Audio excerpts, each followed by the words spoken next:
औज़ुबिल्लाहिमिनश्शैतानिर्रजीम बिस्मिल्लाहिर्रहमानिर्रहीम। आइए स्टूडेंट्स, अब हम नॉमेनक्लेचर के रूल्स के मुताबिक, कॉम्प्लेक्स नंबर के नॉमेनक्लेचर के रूल के मुताबिक एग्जाम्पल सॉल्व करना शुरू करते हैं। देखिए, पहली एग्जाम्पल आपके सामने मौजूद है। इसमें Na2ZnOH4 लिखा हुआ नज़र आ रहा होगा। सोडियम पे चार्ज +1 होता है, 2 सोडियम पे चार्ज +2 हो जाएगा, लिहाजा इसका अपोजिट चार्ज स्फीयर पे जाएगा जो क्या होगा, -2 होगा। अब +2 -2, अब यहाँ पर देखें, अब ये OH पे चार्ज OH4 है, यहाँ पर एक OH पे चार्ज -1 होता है, 4 पे मिला के -4 हो जाएगा, लिहाजा ये चार्ज खुद ब खुद +2 आ जाएगा।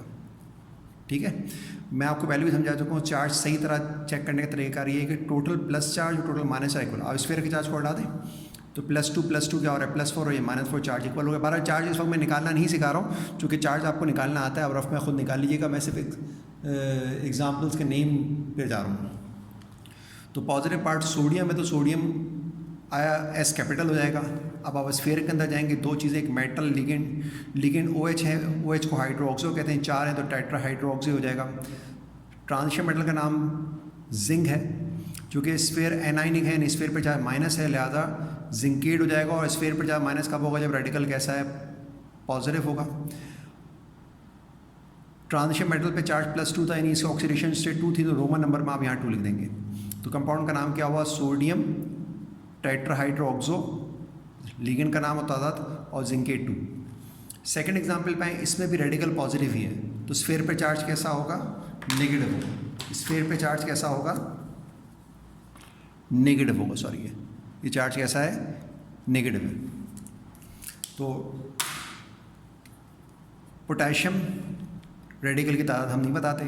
CN साइनो, हेक्सासाइनो 6 हैं। कोबाल्ट, और इस कोबाल्ट के आखिर में जानबूझ के मैंने लिखा था ATE का इजाफा हो जाएगा। ATE का इजाफा क्यों हुआ, बिकॉज स्फीयर पर चार्ज माइनस था, तो स्फीयर पर चार्ज माइनस होने पर ट्रांजिशन मेटल के नाम के आखिर में ATE का इजाफा कर देते हैं। एग्जाम्पल नंबर 3 पे जाएँ, यहाँ रेडिकल कौन सा है, नेगेटिव है। जब रेडिकल नेगेटिव है तो स्फीयर पर चार्ज पॉजिटिव हो जाएगा। अब इस सूरत में ट्रांजिशन मेटल के नाम में कोई तब्दीली नहीं होगी। यहाँ मेटल कोबाल्ट है, NH3 लिगेंड है, कितने हैं, 6 हैं, तो हेक्सा अमाइन। आपको लिगेंड के नाम पहले से याद करके रखिएगा, आपको एक टेबल बनाया था लिगेंड का, तो उसको सामने रखिएगा इसे सॉल्व करते वक्त। तो हेक्सा अमाइन कोबाल्ट, मेटल में कोई तब्दीली नहीं आएगी, ऑक्सीडेशन नंबर 3 है, रोमन में 3 आ जाएगा, और आखिर में रेडिकल लिख देंगे क्लोराइड। ये ज़हन नशीं रखिएगा कि बाज़ रेडिकल ऐसे होते हैं नेगेटिव, जो लिगेंड भी हो सकते हैं और रेडिकल भी हो सकते हैं। लिगेंड कब होंगे, जब स्फीयर के अंदर हैं, और रेडिकल कब होंगे, जब स्फीयर के बाहर हैं। जैसे ये देखिए, ये रेडिकल नेगेटिव है, ये देखें लिगेंड ये आ गया, लिगेंड ये स्फीयर के अंदर है तो क्लोरो है, और जब ये बाहर है तो ये क्लोराइड, ऐसा ख्याल रखिएगा। अगली एग्जाम्पल आपके सामने है, जिसमें देखें यहाँ ये ट्रांजिशन मेटल मौजूद है, ये लिगेंड मौजूद है, स्फीयर पे चार्ज 0 है, और कोई रेडिकल मौजूद नहीं है। तो इस सूरत में भी ट्रांजिशन मेटल के नाम में कोई तब्दीली नहीं आएगी, तो इसका नाम होगा टेट्रा कार्बोनाइल निकल 0 रोमन में लिख देते हैं, इसी तरह लिखा जाता है। पांचवी एग्जाम्पल देखें, यहाँ लिखा हुआ है सोडियम Na2NiCl4, ट्रांजिशन मेटल ये आपके सामने नजर आ रहा है। सोडियम पॉजिटिव पार्ट है, पहले नाम आ गया सोडियम का।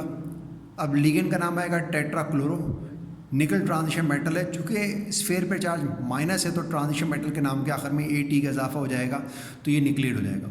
ये तो है जनाब पहली कुछ एग्जाम्पल जो बहुत ही सादा सी थी, और आपके पास मौजूद भी होंगी बहुत सारी, अपना क्लास वर्क चेक कीजिएगा। अब कुछ नई चीज़ें हैं। नई चीज़ें ये हैं कि इफ़ 2 और मोर लिगेंड इन कॉम्प्लेक्स, अगर कॉम्प्लेक्स के अंदर 2 या 2 से ज़्यादा लिगेंड्स हों, तो उसमें पहली बात तो आपने याद रखनी है कि first right the name of negative ligand, पहले नेगेटिव लिगेंड का नाम लिखेंगे। अब जैसे आपके सामने एग्जाम्पल है, ये एग्जाम्पल नज़र आ रही होगी, एग्जाम्पल नंबर 6, क्रोमियम NH3Cl, और यहाँ चार्ज 0 है। Cl पे -1 चार्ज होगा, 3 मिला के क्या हो जाएंगे, -3, Cr पे चार्ज +3 आ जाएगा।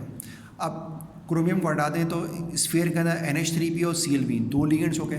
तो आपको बताया था कि पहले नाम किसका आएगा, नेगेटिव लिगेंड का आएगा, बाद में नाम किसका आएगा, न्यूट्रल लिगेंड का आएगा।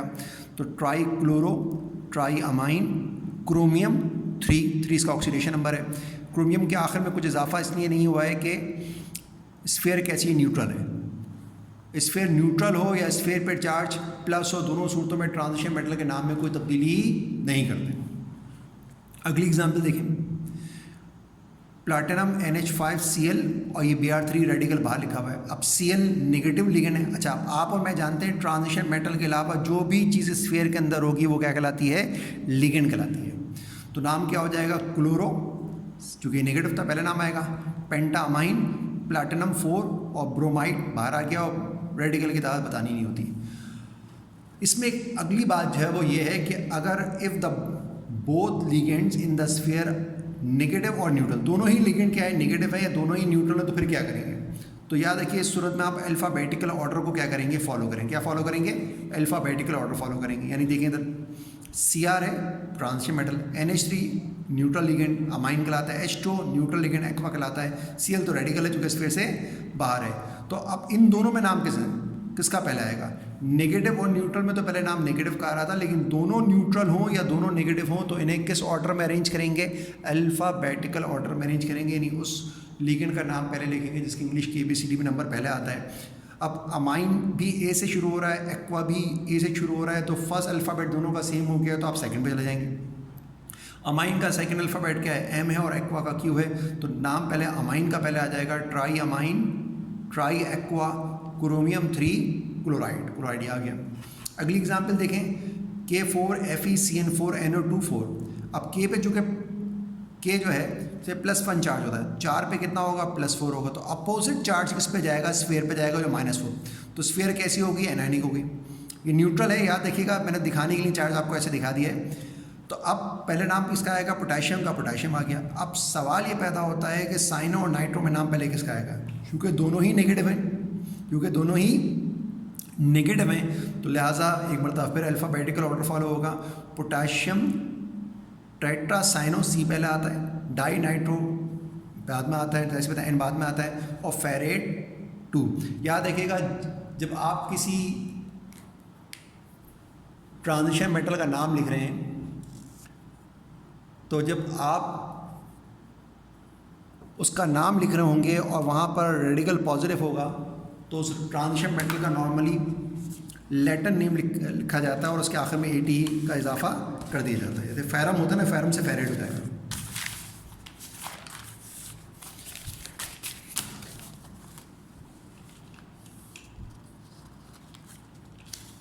अगली एग्जाम्पल देखें, इफ़ द लिगेंड, अच्छा अब देखें दो बातें तय होंगी। अगर नेगेटिव लिगेंड होगा और न्यूट्रल होगा तो पहले नेगेटिव का नाम आएगा, दोनों नेगेटिव दोनों न्यूट्रल होंगे तो न्यूट्रल का नाम बाद में आएगा।